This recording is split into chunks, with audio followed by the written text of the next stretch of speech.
in ka badan 1,500,000 oo Soomaali ayaa ka barakacay dagaalada ka socda Soomaaliya gaar ahaan magaalada Muqdisho. Barakacayaasha ka soo cararay dagaalada xamar ayaa intooda badan deegaan ka dhigtay meesha lagu magacaabo Ceelasha Biyaha.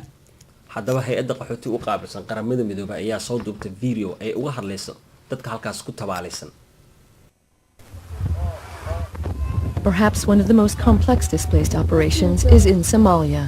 A lack of infrastructure and constant violence mean that helping the needy is both complicated and dangerous.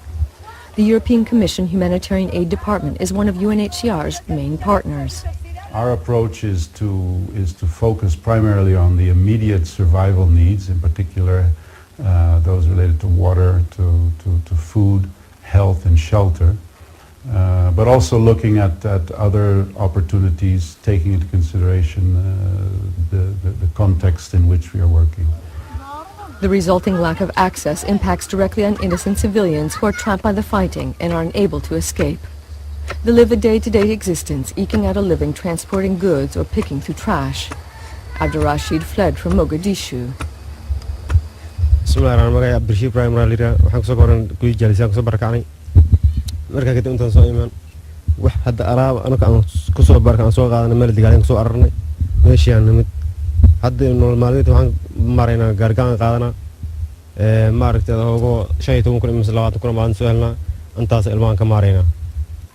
It's estimated that more than 500,000 people have fled the violence and found refuge in camps along the so-called AFGOYE corridor, a 30-kilometer stretch of road between Mogadishu and the town of AFGOYE. In between are squalid makeshift settlements, each more miserable than the next. There is little sanitation, no space, no electricity, and a general shortage of food. Hellowe came here with her 7 children. She struggles to feed them.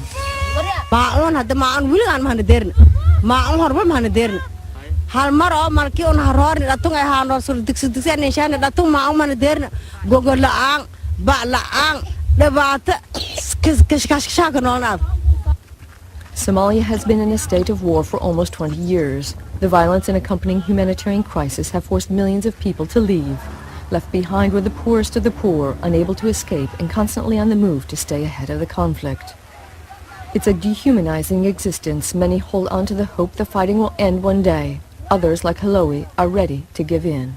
I'm going to mahadi shurun galin o garantana gobadan o mountain shana o badarkin shana o rashuga weeran sida biyo onan in kadaafa eeno masin ninku darjeen raashun iyo naytay ma iyo naytay derin iyo darnoon in siyo fadan.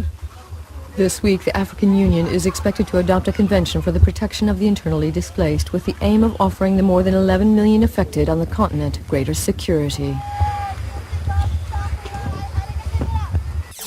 haddii aad rabtid inaad noo soo dirtid wixii talo ama tusaale ah ama aad jeceshahay video aad rabtid in halkan barnaamijka wargelin laga sii daayo waxaad noo soo diri kartaa emailkayga waxa weeye wargelin@wargelin.com. waxaa kaloo nagala socon kartaa ama aad soo rukumin kartaa Twitterkayga oo ah @cabdisalaan caato.